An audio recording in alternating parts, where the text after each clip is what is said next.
na humalizwa vitendo hivyo na maneno hayo kwa kutoa salamu. Hiyo ndiyo swala kisheria. Summiati salatu salatan, imeitwa swala kwa jina la swala, liannaha, kwa sababu hiyo swala, tashtamilu ala duai, inakusanya ile maana ya dua iliyokuja katika lugha.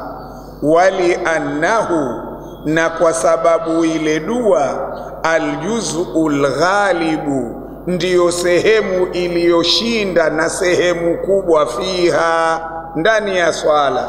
Ndani ya swala karibu sehemu kubwa ni dua. Kwa hivyo ndiyo maana swala ikaitwa swala. Itlaqan, kwa kuachilia, lismil juz'i ala alkulli, kwa kuachilia jina la sehemu kwa kukiita kitu chote, kama inavyoitwa suratul Baqara kwa sababu ndani yake zimetajwa kisa cha ng'ombe, ikaitwa suratu Ali Imran kwa sababu ndani yake imetajwa hao familia ya Ali Imran, imeitwa suratu Nisai kwa sababu ndani yake imetaja habari ya wanawake. Haimaanishi sura yote imetaja habari za wanawake, wala haimaanishi sura yote imetaja habari ya Imrani, wala haimaanishi sura yote imetaja habari ya ng'ombe. Lakini min dhikril juz'i, ni kaida ya kukitaja sehemu ambacho hicho sehemu yenyewe iko ndani ya hicho kitu. Wanasema min dhikril juz'i wa iradatil kulli. Tumefahamiana? Kwa hivyo tumefahamu swala kwa maana ya lugha, kwamba tutlaku kalimatu salati fi lughati al-arabiyya ala duai bi khairin. Qala Allahu ta'ala, wa salli alayhim inna salataka sakanun lahum.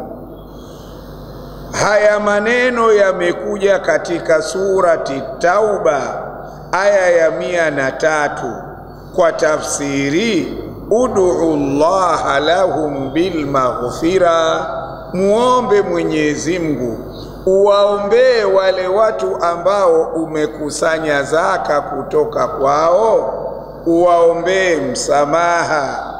Amma fi istilahil fuqahai, ama ili neno swala katika makubaliano ya wana wazuoni, fatutlaku kalimatu salati, huachilika neno swala ala aqwalin, pakikusudiwa maneno, wa af'alin, pakikusudiwa vitendo, lakini makhsusatin, maneno yenyewe ni maalum na vitendo vyenyewe ni maalum.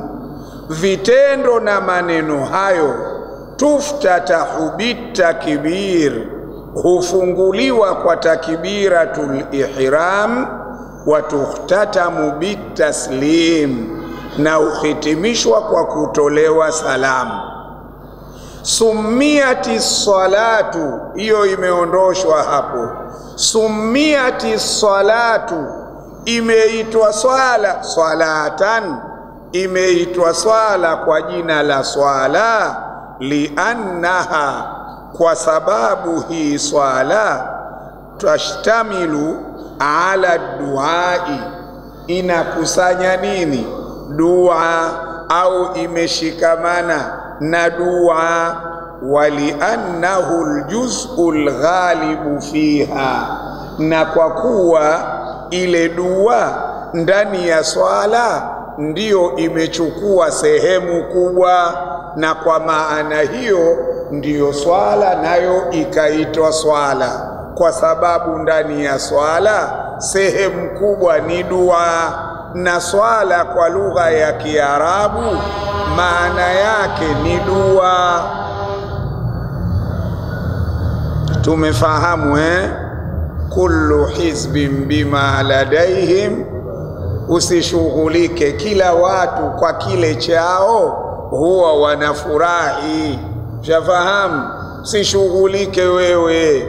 Allah tabaraka wa taala siku ya kiyama yeye atakuwa hakim wa kumhukumu nani alikuwa katika haki na nani alikuwa katika batil.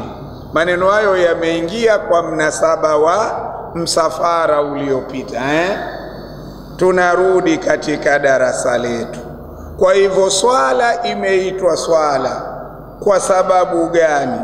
Liannaha, kwa sababu hii swala tashtamilu ala duai, imeshikamana na dua ndani yake. Wali annahu, na kwa sababu hiyo dua aljuz'ul ghalibu fiha, ndiyo sehemu kubwa ndani ya swala. Ukifika ihdina sirata dua sawa, ihdina sirata almustaqima dua hiyo sawa. Kwa hivyo ukiangalia swala yenyewe karibu yote imekusanya dua, ndiyo ikaitwa swala kwa jina hilo. Tayib, hukumuha, hukumu ya swala lisala, hukumu hikmatuha, hikma ya swala. Kwa nini Mungu amefaradhishwa sala? Kuna hikma gani? Kaa vizuri umuelewe, shekhe anatusomesha kuhusu swala, ili utakapokuwa unaswali ujue kwa nini Mungu kafaradhishwa swala. Waweza ukawa unajua toka nyuma ni wajibu kwa Muislamu kuswali, lakini kuna hikma gani katika kufaradhishwa swala? Ndio shekhe anatuambia hikmatuha, hikma za swala. Lisalati hikamun, swala ina hikma nyingi. Wa asrarun kathiratun, na swala ina siri nyingi. Nulakhisuha fima yali, lakini hizo asrar na hikam ambazo ni nyingi sisi tunazifanyia mulakhaswa, tunazifupiliza katika maelezo yafuatayo. Sawa? Awalan, hikma ya kwanza annahu an yatanabbaha al-insanu, hikma ya kwanza an yatanabbaha al-insanu, kupitia swala huzinduka mwanadamu ila hawiyatihi alhaqiqa, katika kuelekea katika yale mapenzi yake ya uhakika.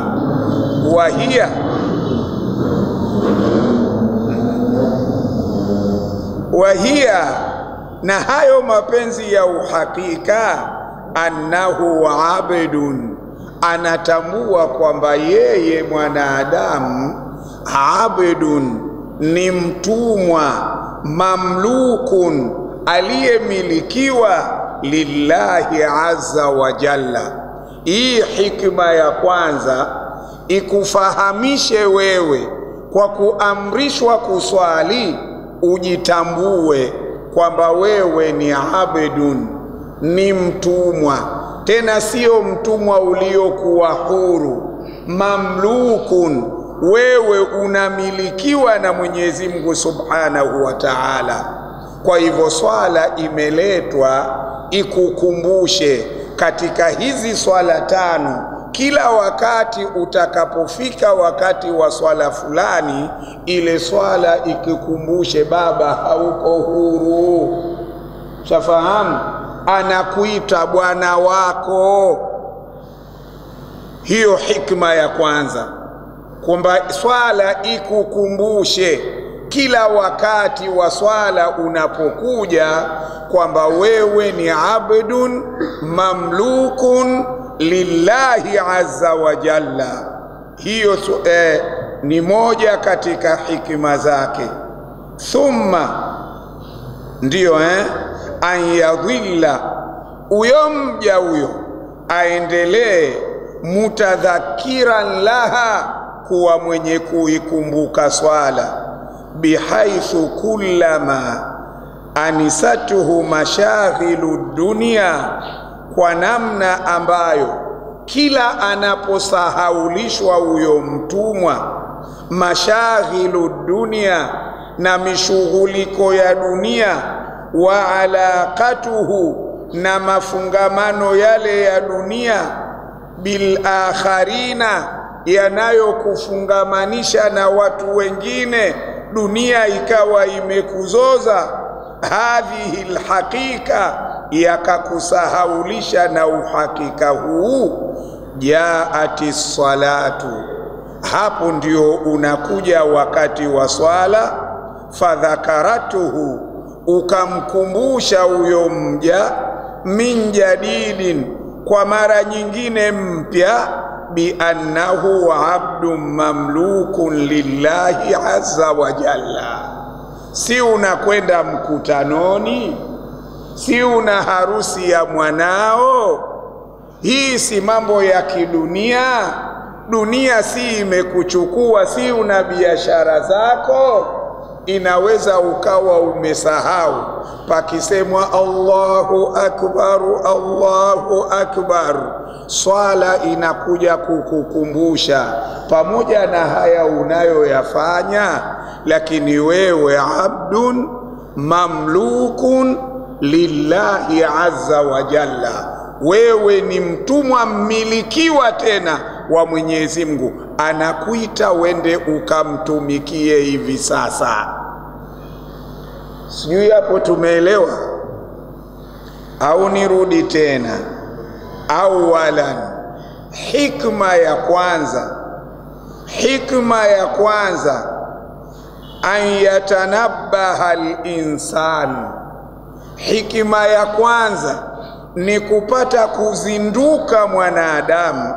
Anazinduka katika lipi? Ila hawiyatihi alhaqiqa, kuelekea katika yale mapenzi yake ya uhakika. Mapenzi ya uhakika ni yepi? Wahia nayo annahu abdun mamlukun lillahi azza wa jalla. Swala inakukumbusha kwamba wewe ni mtumwa mmilikiwa, tena mtumwa wenyewe sio wa binadamu, ni mtumwa wa Mwenyezi Mungu, na bado uko katika milki yake. Thumma an yadhilla mudhakiran laha, kisha huyu mtu kwa kupitia swala abakie mwenye kuikumbuka hiyo swala, bihaithu kullama anisatuhu mashaghilu dunia, kwa namna ambayo ansatuhu mashaghilu dunia, kila akishahaulishwa mtu na ile mishughuliko ya dunia, wa alaqatuhu, na zile alaka za dunia, wa alaqatuhu, na zile alaka zake huyo mtu, bil akharina, na wenzake, hadhihi alhaqiqa, ikamsahaulisha uhakika huu wa kwamba yeye ni mtumwa, kwa sababu ana mshughuliko na wenzake, ana mafungamano na wenzake, mashaghili tele. Jaati salatu, hapo ndipo inapokuja swala. Inafanya nini? Jaati salatu fadhakaratuhu, inamkumbusha yule mtumwa yule, min jadidin, kwa mara nyingine mpya, bi annahu abdun mamlukin lillahi azza wa jalla. Hiyo hikma ya kwanza. Ukisahau, uko katika harakati, uko katika mishughuliko yako, inakuja swala, Allahu akbar, Allahu akbar, inakukumbusha bwana mkubwa, pamoja na kwamba sasa uko katika mipango hii, lakini hapa bosi alikupa nafasi ya kufanya yako. Hivi sasa anakuita ukatekeleze wajibu wake. Tumefahamiana? Hiyo sababu ya kwanza. Thanian, sababu ziko nyingi lakini shekhe kazifanyia mulakhasa. Thanian, sababu ya pili, an yastaqirra fi nafsi linsani. Hii swala imeletwa ili papate kuthibiti katika nafsi ya mwanadamu, annahu, ya kwamba la yujadu muinun, hawezi akapatikana msaidizi, wa mun'imun, hawezi akapatikana mneemeshaji, haqiqiyun, wa uhakika, illa Allah, isipokuwa Allah azza wa jalla. Swala imeletwa kukukumbusha kwamba usiwe ukafikiria labda biashara zako, labda mambo yako. Mwenye uhakika wa kukusaidia na kukushika mkono huwa Allahu tabaraka wa taala, ni Mwenyezi Mungu peke yake subhana. Ndio kila time ihdina sirata, iyyaka na'budu wa iyyaka nasta'in. Sawa wa in kana yura fi dunya, hata kama panaonekanwa hapa duniani, wasaitun, vikaa katikati, wa asbaban, wa in kana yara, tuisome kwa maalum, wa in kana yara, hata kama huyu mtu anaona fi dunia, hapa katika dunia, wasaitwa, anaona kuna kitu kiko katikati baina yake na Mungu, kazi yako baina yako na Mungu, shamba lako baina yako na Mungu, uongozi wako. Shafahamu hapa katikati unaona pana kitu hicho. Wa in kana yara, hata kama anaona fi dunia, hapa duniani, wasaitwa, mkaa katikati, wa asbaban kathira, na anaona sababu nyingi, yabdu, ikawa inadhihiri, fi dhahiri, kwa uwazi wake hizo sababu na wasaitu anaona annaha hiya allati tu'inu wa tun'imu, hata kama yeye mwenyewe anaona kwamba mambo yake yanafanikiwa kwa sababu yeye yuko katika ofisi inayolipa bora. Shafahamu hata kama mwenyewe anaona hivyo, watuniimu, na anahisi kwamba maisha anayoneemeka ni kwa sababu ya ile kazi yake, ambayo kazi ndiyo iko katikati baina yake na Allah. Tumefahamiana walakinil haqiqa, lakini uhakika, anna Allah, ni Mwenyezi Mungu subhana, sakharaha, hizo wasaitu zote hizo amedhalilisha Mwenyezi Mungu jamia lilinsani, vimtumikie Mwenyezi Mungu tabaraka wa taala. Mshafahamu? Subhanallah, elewa maneno makubwa hayo. Lakini Mwenyezi Mungu tabaraka wa taala, iyo kazi yako, iyo nafasi yako, chochote unachoona ndiyo kinatengeneza maisha yako, elewa jaalaha Allah, amekifanya Mwenyezi Mungu subhanahu wa ta'ala. Amekifanya nini? Kukidhalilisha kikutumikie wewe mwanadamu. Sawa?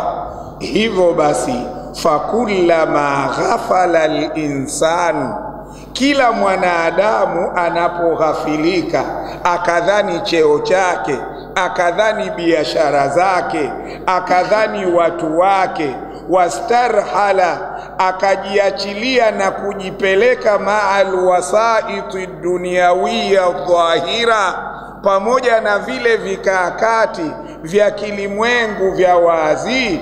Jaati salatu, Allahu akbar, inakuja swala, inafanya nini? Tudhakiruhu, inakuja kumkumbusha bi anna almusabbiba, kwamba huyo msababishaji wa wewe kuwepo hapo kazini, huyo msababishaji wewe ukalima ukavuna, huyo msababishaji wa kuwa wewe uko katika nafasi fulani, inakuja swala kukukumbusha huwa Allah, si mwingine ni Allah.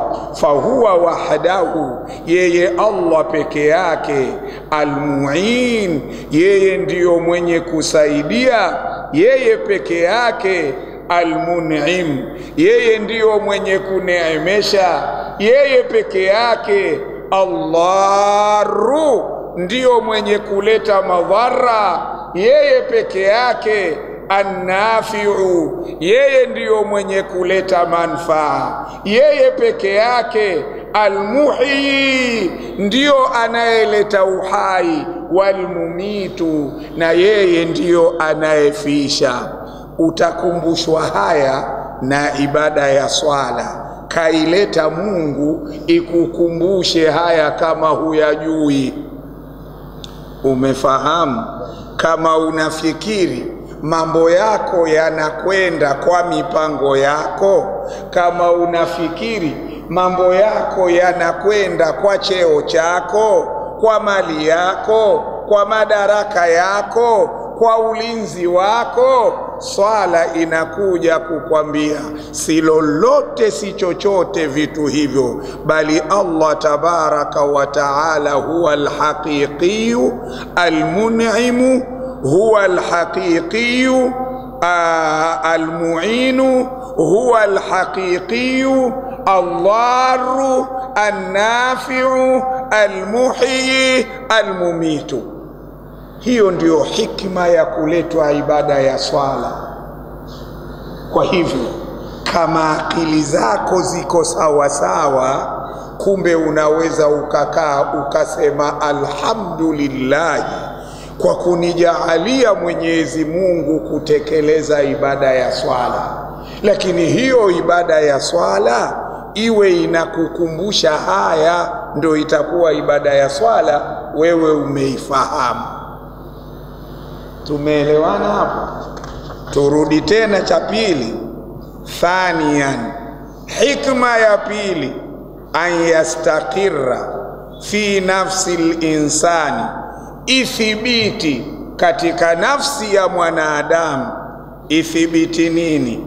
Annahu, ya kwamba la yujadu mu'inun, hawezi kupatikana msaidizi, wa mun'imun, hawezi kupatikana mneemeshaji, haqiqiyun, wa uhakika, illa Allah azza wa jalla. Wa in kana yara, ijapokuwa mwanadamu anaona, fi dunia, hapa duniani, wasaita, anaona kuna vitu viko kati na kati, vinaunganisha maisha yake.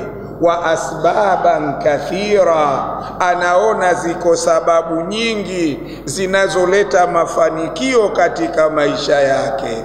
Sawa? Yabdu fi dhahiri, vitu hivyo vinadhihiri kwa uwazi.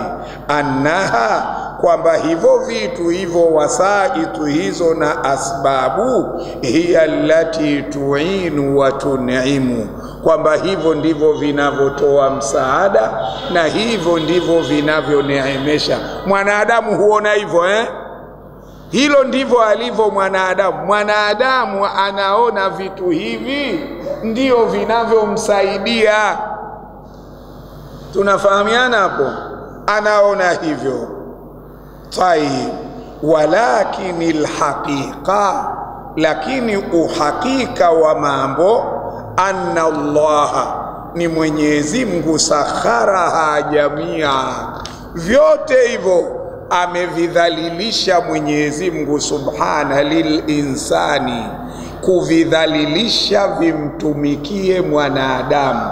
Ukirudi katika Al-Baqara anasema subhana huwa alladhi khalaqa lakum ma fil ardi jamia, Mungu ni yule ambaye aliyewaumbia wanadamu vyote vilivyomo katika ardhi, ameviumba kwa maslahi yenu. Kama watu leo wanaingia kwenye migodi, hawakuwa na akili ya kujua migodi, isipokuwa Mungu amewaambia ma fil ardhi, vilivyomo katika ardhi.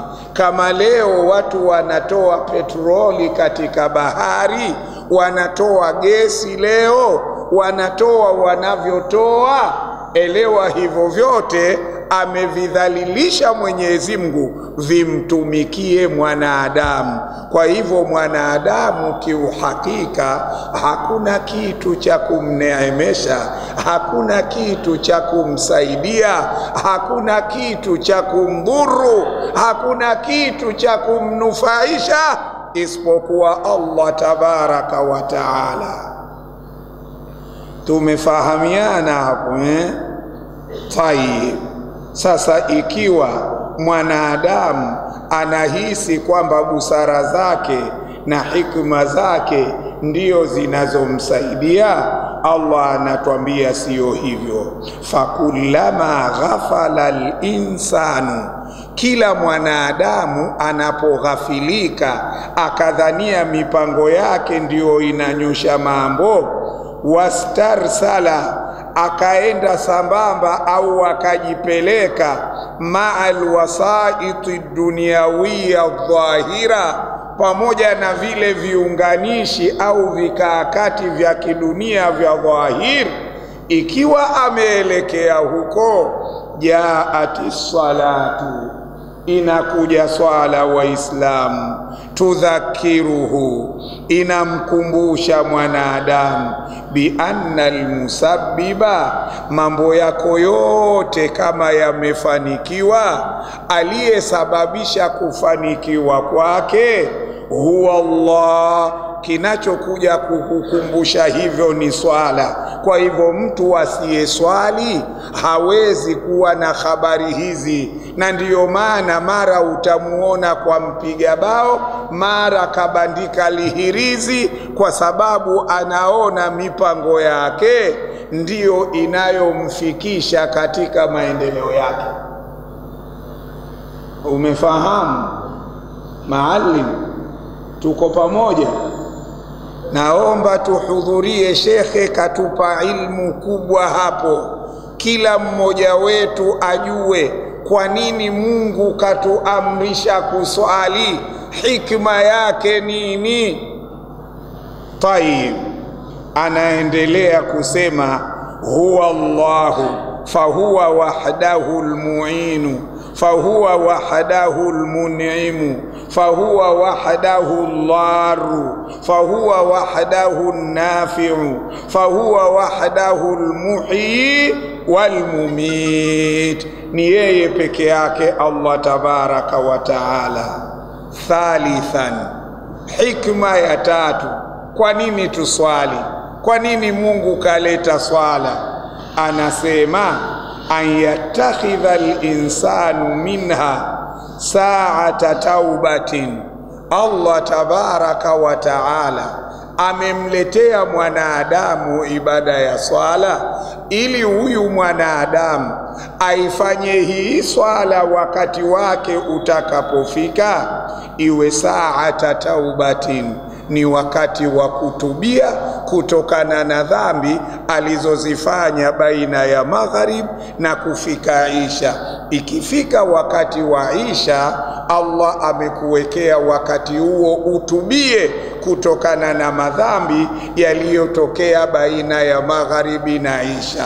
Na ukiswali swala ya Isha, Mwenyezi Mungu kakuwekea swala ya asubhi uwe ni wakati wa kutubia. Kama umeteleza, baina ya isha na swala ya asubhi.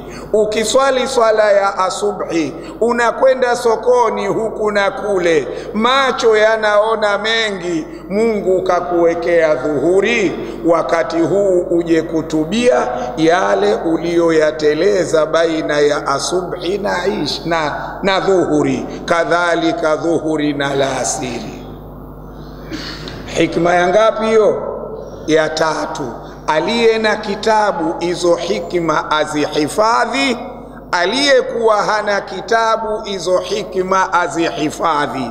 Ukija ukaulizwa kwa nini Allah amefaradhisha kuswali, hikma yake nini, uijue ile hikma ya kwanza, uijue hikma ya pili, na hikma ya 3, an yatakhidha al-insanu minha, afanye mwanadamu katika hii swala saata taubatin, ni wakati wa toba, yatubu fiha, atakayetubia ndani ya hiyo swala, amma yakunu qad iqtarafahu min al-athami, kutokana na yale yaliyokuwa ameyachuma katika madhambi. Idhil insanu, kwa vile mwanadamu, mu'radun fi saati yaumihi wa lailihi likathirin min almaasi, kwa vile mwanadamu katika masaa ya usiku na mchana, imekuja kwa shadda muarridh, re na kisra, ndio mwalimu, re na kisra inafata, hiyo shadda iko juu iko chini ya hiyo kisra,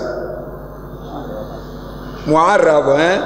Tayib, anasema li anna idhil insan, kwa vile mwanadamu, muarradhun, kama kwamba hudhihirishwa, kama kwamba hupelekwa, fi saati yaumihi, katika masaa ya mchana wake, walailihi, na katika masaa ya usiku wake, likathirin min almaasi, muarradhun likathirin min almaasi, huwa anapelekwa na yale masaa katika mengi katika maasi, allati qad yash'uru biha wa qad la yash'uru, dhambi ambazo wakati mwingine mtu anajua, wakati mwingine mtu hajui, lakini anakuwa kashaingia katika dhambi. Shafahamu? Wakati mwingine mtu anaingia katika dhambi hali ya kuwa anajua, wakati mwingine anaingia katika dhambi bila ya kujua.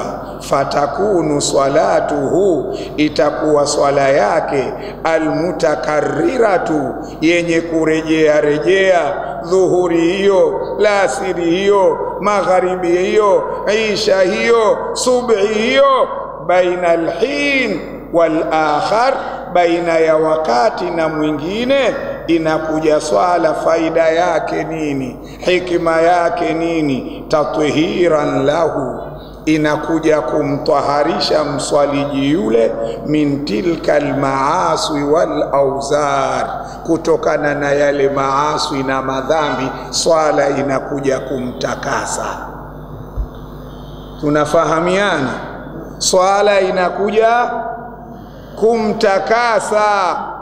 Waqad awdaha Rasulullah, na hili ameliweka wazi Bwana Mtume sallama, dhalika fil hadithi alladhi rawahu Muslim, katika hadithi aliyoirawi Imam Muslim 668 katika sahihi yake, an Jabir bin Abdullah radhiyallahu anhu qala qala Rasulullah sallallahu alayhi wasallam, amesema mtukufu wa daraja, mathalu salawati al-khamsi, mfano wa swala 5, kama thali naharin, kama mfano wa mto, jarin, wenye kutembea, ghamrin, wenye maji mingi, ala babi ahadikum, mto huo wenye maji mingi, maji yenye kutembea, yanapita mbele ya mlango wa mmoja wenu,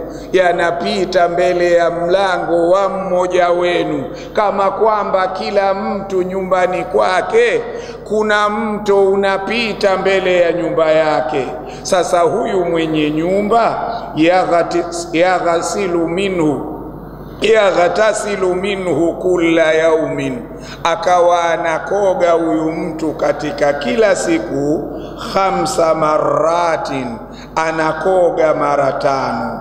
Qala al-Hasan, anasema mwana wa zuoni al-Hasan, wama yubqi dhalika minad-darani, unafikiri akikoga mtu mara 5 katika mto wenye maji mengi yasiyochafuka, kwa siku anakoga mara 5, unadhania kwamba huyu mtu atabakiwa na taka?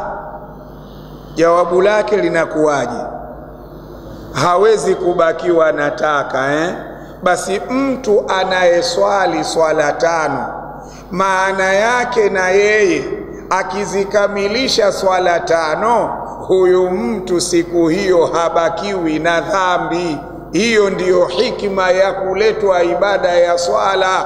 Walidhalika qala ta'ala, Mwenyezi Mungu mtukufu kwa sababu hiyo ndiyo akasema, utulu ma uhiya ilaika minal kitab wa aqimis salata inna salata tanha anil fahshai wal munkar. Kwa nini? Wala dhikrullahi akbar. Tumefahamiana? Akiendelea kutusomesha shekhe, neno ghamrun kathirul miyahi, ad-daranu alwasakhu taka, wal muradu huna, na makusudio ya hapa ad-daran almaanawiyu, ni taka za kimaana, sio taka za kutafutiwaliwa usuguliwe nyumbani, sio taka hizo. Taka hizi hapa ni taka za kimaana. Wa huwa, na taka zenyewe, adhunubu, ni madhambi. Sawa? Wayadullu ala dhalika riwaya, wayadullu ala dhalika, inafahamisha kwamba sio taka za kusuguliwa na liwa, bali ni dhambi. Riwayatu Abi Hurairah radhiyallahu anhu inda Muslimin aidha, fadhalika mathalu salawati al-khamsi, huu mfano wa mto ndio anasema huo ni mfano wa swala 5, yamhu Allahu bihinna al-khataya, kwa kupitia swala 5 Allah mtukufu huwa anafuta madhambi. Tumefahamiana?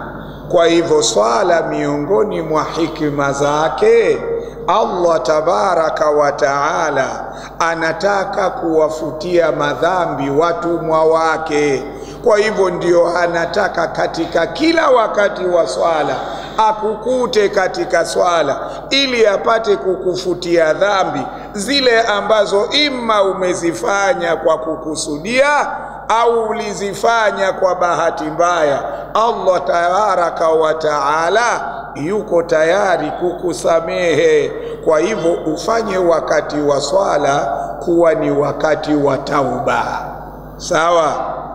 Ufanye wakati wa swala kuwa ni wakati wa tauba. Na imekuja hadithi ya Bwana Mtume, idha salla ahadukum falyusalli salata muwaddi'in, mmoja wenu anaposwali aswali swala ya mtu anayeaga. Huenda swala yako ya Isha hii ikawa ndiyo swala yako ya mwisho, kwa hivyo iswali vizuri sana. Hapa ndiyo mahala pako pa mwisho pa kutubia. Umefahamu? Hiyo ni hikma ya 3 ya kufaradhishwa ibada ya swala. Rabian, hikma ya 4, wanadarasa wenzangu, an takuna ghadhaan mustamirran, hii swala iwe kama chakula endelevu. Swala iwe kama chakula endelevu liaqidatil imani billahi. Swala ni chakula cha kwenda kuilisha imani ya mtu. Swala ni chakula cha kuilisha imani ya mtu. Mtu kama haswali, imani yake hunyauka. Kama unavyomuona mtu asiyekula, huyo mtu hudhofu na hatimaye anaweza akafa. Basi kadhalika mtu asiyeswali, imani yake inanyauka na hatimaye anaweza akawa kafiri. Tumefahamiana? As-salatu imaduddin, faman aqamaha faqad aqama ad-din wa man hadamaha faqad hadama ad-din. Swala ndiyo nguzo madhubuti kabisa katika dini ya Uislamu. Mtu atajulikana kuwa Muislamu, kigezo cha kwanza cha Uislamu wake ni kuonekana huyo mtu anaswali. Sawa? Kwa hivyo swala ni nini? Chakula, sio cha kushiba matumbo.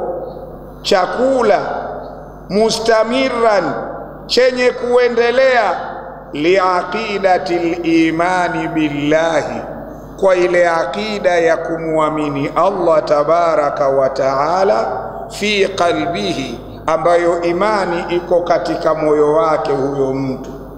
Fa inna, ndiyo mulhiyati dunya wa wasawisi shaitani min sha'aniha an tunsiya al-insana hadhihi al-aqida. Anatuambia shekhe, anatuambia nini? Anatuambia fa inna mulhiyati dunya, yale mambo yenye kupumbaza ya ulimwengu, mambo yasiyokuwa na maana katika dunia. Watu ukisema mambo yenye kupumbaza, basi watu wanaweza wasiyafahamu, lakini ni mambo mengi ambayo tunaishi nayo.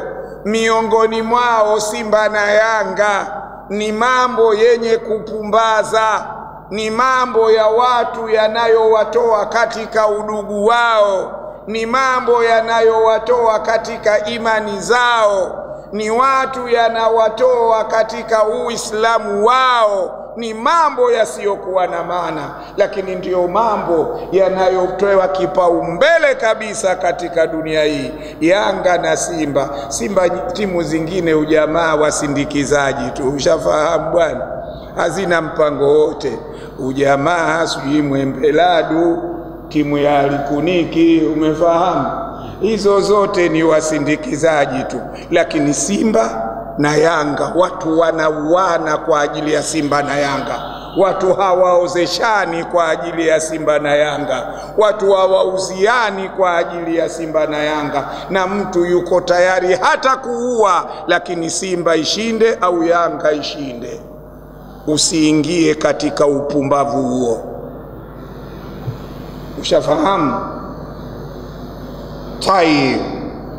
Kwa hivyo antakuna ghidhaan mustamirran liaqidatil imani billahi ta'ala fi qalbihi, fa inna mulhiyati dunya, hakika ya yale yenye kupumbaza ya kilimwengu, wa wasawisa shaitani, na zile pepesi za shaitani, min sha'aniha, katika jumla ya mambo yake, zile mulhiyati na wasawisi min sha'aniha an tunsiya al-insana, mambo hayo humsahaulisha mwanadamu hadhihi al-aqida, hii aqida ya iman, wa in kanat maghrusatan fi qalbihi, hata kama hiyo imani imeoteshwa katika moyo wake, lakini kwa sababu kuna wasawisi kuna mulhiyati utamuona mtu kidogo kidogo anaondoka katika ushehe wake, anakuwa mchawi wa timu. Umefahamu? Hujawaona mashehe wameacha kazi yao ya kusomesha, wamekuwa wapiga debe wakubwa wa kuzipigia debe timu zao, mwenye Yanga na Yanga, mwenye Simba na Simba. Wewe usokuwa na timu, wale wenye timu zao husema hivi, bila shaka huyu atakuwa Yanga, huyu bila shaka huyu atakuwa Simba. Hapana, wengine hatupendelei Simba wala Yanga kwa sababu tumejua fitina zake. Umefahamu? Tunakutajia tu Simba yako uielewe, haina mustakbali mwema katika dini yako. Tunakutajia hiyo Yanga yako ulioikumbatia mpaka rohoni, haikupeleki pahala pema, hiyo itakupeleka motoni. Tumefahamiana? Jana kulikuwa na Yanga Day, sio?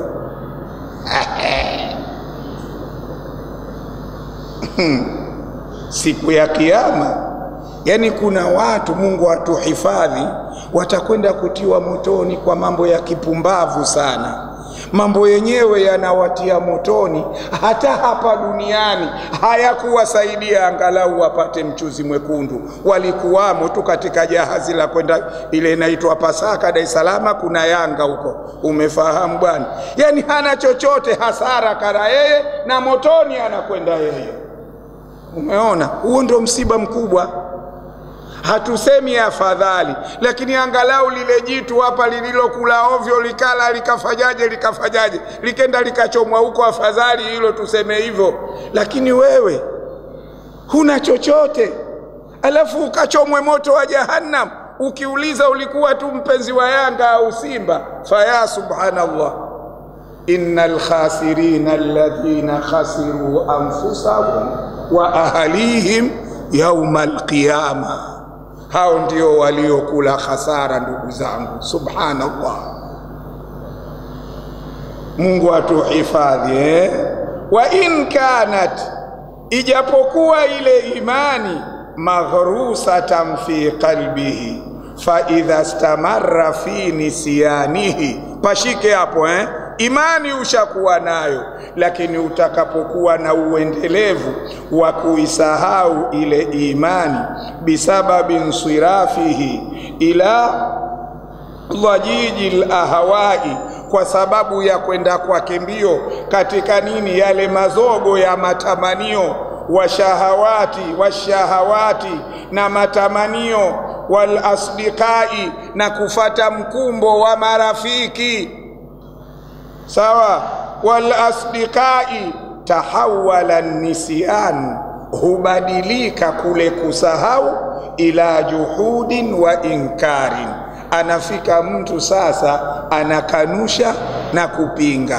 Ila juhudin, jahada, kukanusha, wa inkarin, na kupinga. Sawa? Kashajarati, mfano wake ni kama mti kashajarati lati, kama mti ambao kutia anha almau, umekatishwa au mwagiwi maji.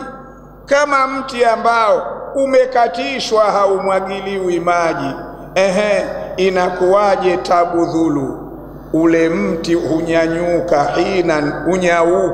hinan kwa kipindi, minazamani, katika muda. Thumma yatahawalu dhubulu ila mautin, kisha inabadilika kutoka katika kunyauka kwenda katika kukauka ule mti. Watatahawalu shajaratu, alafu unabadilika ule mti katika kukauka, ila hatabin yabisin, unakwenda kuwa kuni kavu. Sawa? Ulikuwa mti mzuri sana, lakini ulipoacha kumwagiwa maji ukanyauka. Ilipozidi kuacha kumwagiwa ukakauka. Ulipokauka ukawa mkavu kabisa, ukageuka kuni. Sawa? Walakini almuslimu, lakini muislamu, Muslim idha ma thabara ala salati, atakapodumu na kushikamana na swala, akawa kila anapokwenda anayo, kanat ghidhaan liimanihi, inakuwa ndiyo chakula cha imani yake. Kama unavyoona maji yakiumwagia mti, na wewe unaposwali imani yako inaongezeka. Sawa. Alafu walam taudi dunia, hairejei tena dunia, wa mulhiyatuha, na vile vipumbazo vya dunia, qadiratan, hairejei kuwa na uwezo, ala idhaafi imani, juu ya kuidhoofisha imani, fi qalbihi, katika moyo wake, au imatatihi, au kuiua imani ndani ya moyo wake. Kwa hivyo imani yako, bustani hiyo ya imani, kutunzika kwake na uhai wake kunategemea swala yako. Kwa hivyo Mungu amekuletea swala, hikima yake ilizobola dunia hili wewe likupite salama. Sawa. Kila unaposwali likurejeshe imani yako. Udugu wangu mimi na huyu ni udugu aliyouweka Mungu, innamal mu'minuna ikhwa. Lakini huu udugu wa kuwa huyu mwenzetu wa Simba na Yanga, udugu huu umewekwa na mwanadamu. Ni ushike udugu wa nani? Ni uache udugu upi? Tunafahamiana vizuri? Sahi. Hii ni mifano minne ambayo ameifanyia talkhis katika kutufahamisha kwa nini Mungu kaleta swala, hikma yake nini. Ondoka na hizo hikma, nenda ukazidurusi, usifahamu vizuri, na ikiwezekana umfahamishe mwingine. Na yule aliyerekodi mwambie akurushie katika simu zako. Wewe uliyekuwa huna kitabu, angalia angalau haya maneno, uwe ukiyasikia mara kwa mara. Labda Mwenyezi Mungu Subhana atatia taufiki ya gande katika nyoyo zetu, ili kuweza kumbe kufahamu swala kumbe ina hikma moja, swala kumbe ina hikma ya pili, swala kumbe ina hikma ya tatu na ya nne. Tumekwenda pamoja tukamilishe tarikhu mashru'iyatiha, tarikh ya kufaradhishwa hii ibada ya swala, kushariishwa kuwa ni wajib kwa Waislamu kutekeleza ibada hii.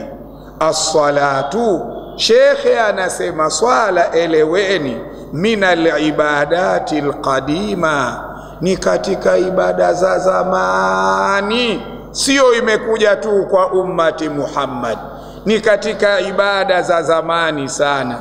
Fi mashru'iyatiha, katika kushariishwa na kuwajibishwa kwake. Faqad qala Allahu ta'ala an sayyidina Ismaila alayhi salam.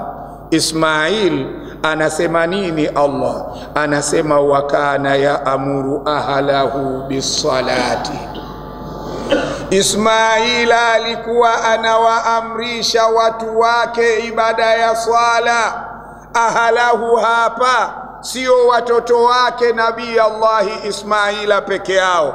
Ahlahu ni wale wote ambao yeye alipelekwa kama mtume kwa wao. Kwa hivyo Nabii Allah Ismail alikuwa anafanya kazi hiyo. Na katika Adharia, Maula al-Mawali anatuambia wa amuru ahlaka bisalati, waamrishe watu wako kutekeleza swala. Na hawawezi kutekeleza swala kama hawaijui faida yake, kama hawaijui hikma yake. Sawa, wafundishe hikma ya swala. Kwa nini Mungu ameleta swala? Wafundishe faida ya swala. Mtu anayeswali anapata faida gani? Mtu asiyoswali anakuwa amekula hasara ya namna gani? Atakapojua haya, kwa sehemu kubwa atakuwa mtekelezaji mzuri wa swala. Lakini unaona swala zetu sisi, thumma amanu thumma kafaru, na kusudia mwezi huu kaswali, lakini mwezi huu haswali, wiki hii kaswali, wiki inayokuja haswali. Ni kwa sababu kwanza hajui hikma ya swala, wala hajui faida ya swala, wala hajui hasara ya kutokuswali. Kwa sababu gani? Aliinuka maskani kwa sababu kazomewa na watu wengi, twenzetu tukaswali, na yeye kainuka kuja msikitini, lakini hajui nini faida ya swala. Kwa hivyo kuacha huyo wakati wowote, akiwa Unguja unaweza ukamkuta anakuja kwa muhali wa watu wa mtaani kwamba fulani aswali, lakini akenda Sayonani Bongo, akenda Semenani hapo Bongo, hapo Ng'ambu hapo, akenda Semenani, swala anaiacha pale pale katika anapoingia katika meli. Shafahamu Kwanza anaona haya ainuke mkutanoni ende akaswali, si ataambiwa mdini, umefahamu? Hata mkutano ukiwa siku ya Ijumaa, mtu swala ya Ijumaa inampita, ambayo kuna tangazo kabisa limekuja, wadharul bai'a, maana yake acheni kila jambo linalokuzuieni mkakosa kwenda kuswali swala ya Ijumaa. Lakini mtu utamkuta anakata kofi tu, hana wasiwasi kabisa, kama kajiumba mwenyewe, kama pumzi za kwake yeye, kama dunia ya kwake yeye, hana hofu yoyote, na bado anaweka mipango ya miaka 10 ijayo, miaka 20 ijayo. Utafikaje huko huyo Mungu? Yani matukio yote unayoyafanya alafu unaweka mipango mpaka mwaka 2030. Yani nyumba si yako alafu unaweka sheria wewe. Pole sana. Tayib, as-salatu min al-ibadati al-qadima fi mashru'iyatiha. Ndio tumesoma aya ya Allah katika surati Maryam, wa kana ya'muru ahlahu bis-salati. Nabii Allah Ismail alikuwa anawaamrisha watu wake watekeleze ibada ya swala, ambayo moja kwa moja ina mafungamano baina ya mja na Mola wake. Kama tulivyosema, mja ni mtumwa wa Mwenyezi Mungu aliyekuwa bado hajapata uhuru. Tumefahamiana? Mafungamano yao ya moja kwa moja katika kila siku yenye masaa 24 lazima wakutane mara 5 yeye na Mola wake.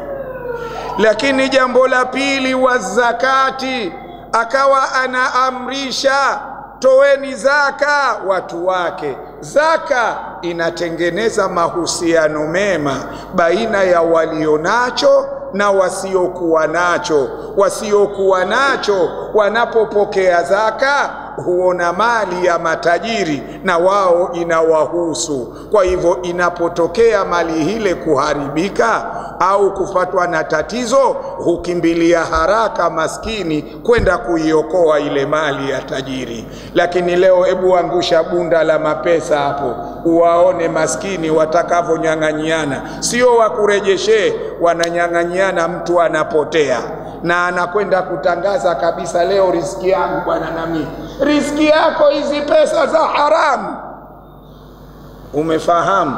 Inasababishwa na nini? Kwa sababu matajiri sisi wametuacha, hatuna mafungamano nao. Lakini Mungu kila alipoamrisha swala akaamrisha waatu zakata, ili tutengeneze mahusiano mema baina ya matajiri na waliokuwa si matajiri, baina ya wenye uwezo na wasiokuwa wenye uwezo.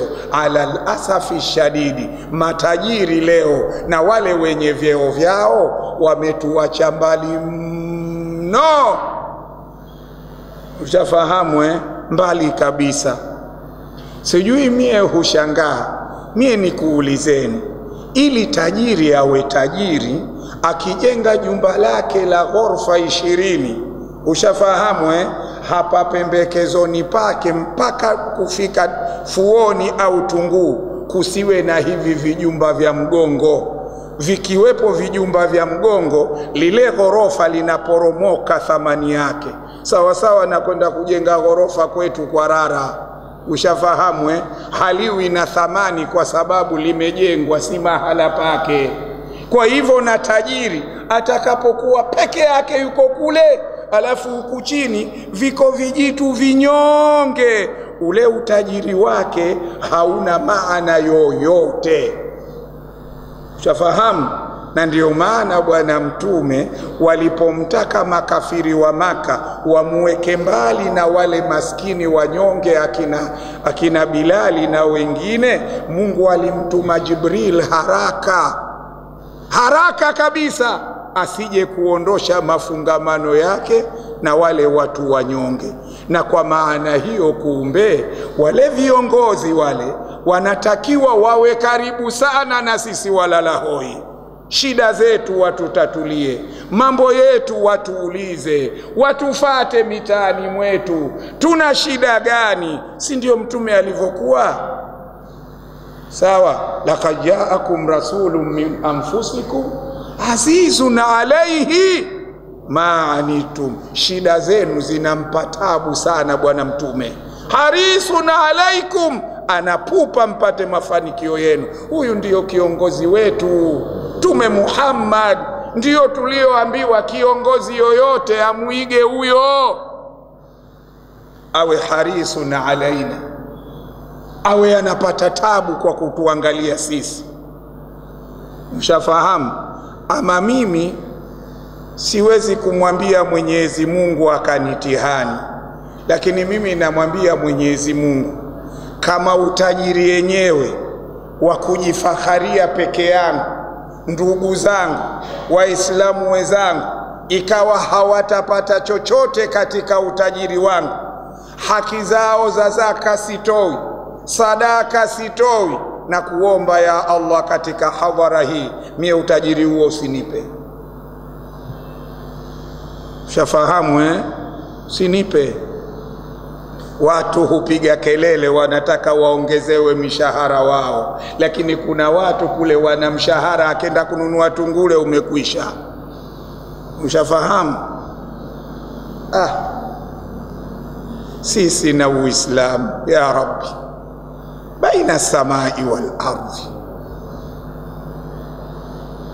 Unakera lakini hayo Tayyib, wa amuru ahlaka bisalati wazakati, wa kana ya amuru ahlahu bisalati wazakati wa kana inda rabbihi mardhiya.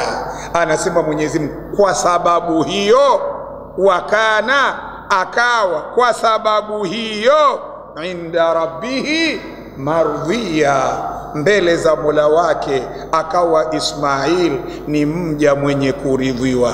Kwa sababu gani? Ya amuru ahlahu bisalati wazakati.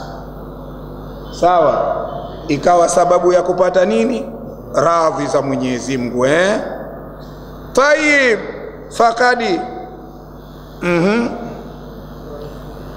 fakadi arafatha alhanafiyatu, kwa hakika ile dini aliyokuja nayo Nabii Allahi Ibrahim ili itambua swala allati, dini ambayo buitha biha Ibrahim, alipelekwa nayo Ibrahima, wa arafaha atba'u Musa alayhi salam, pia swala waliitambua wafuasi wa Musa.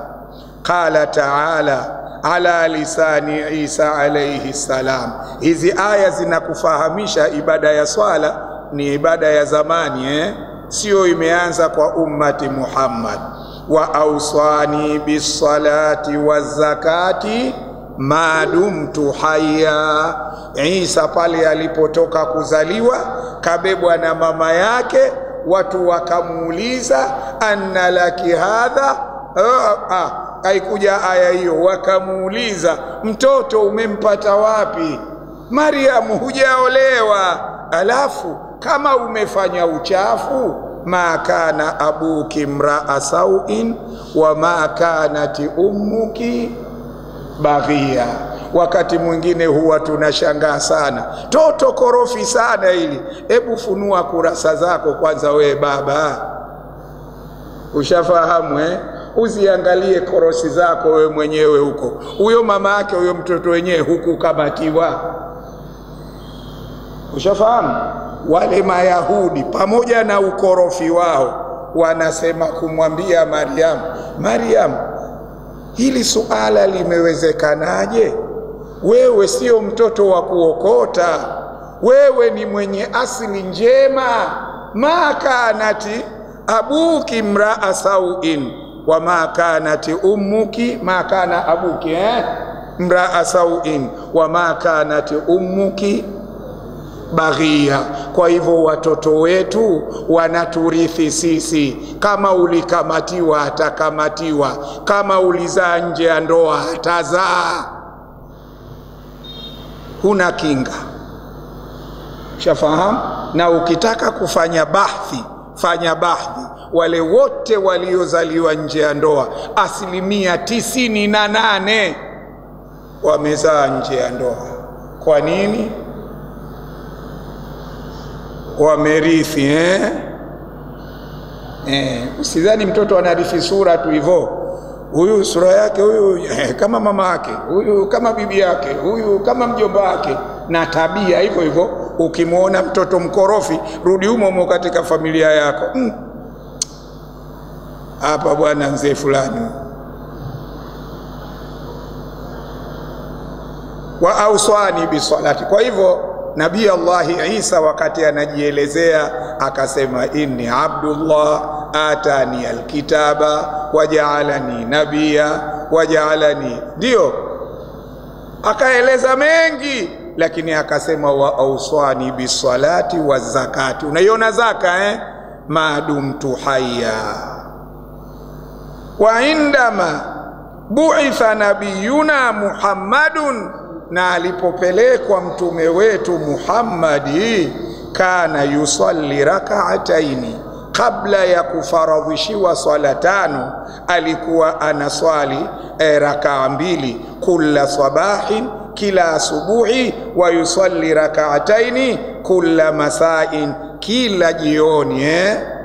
Wafuridha alayhi rak'atani bilghadati wa rak'atani bilashiya, thumma nusikha biijabi salawati al-5 fi lailati masra.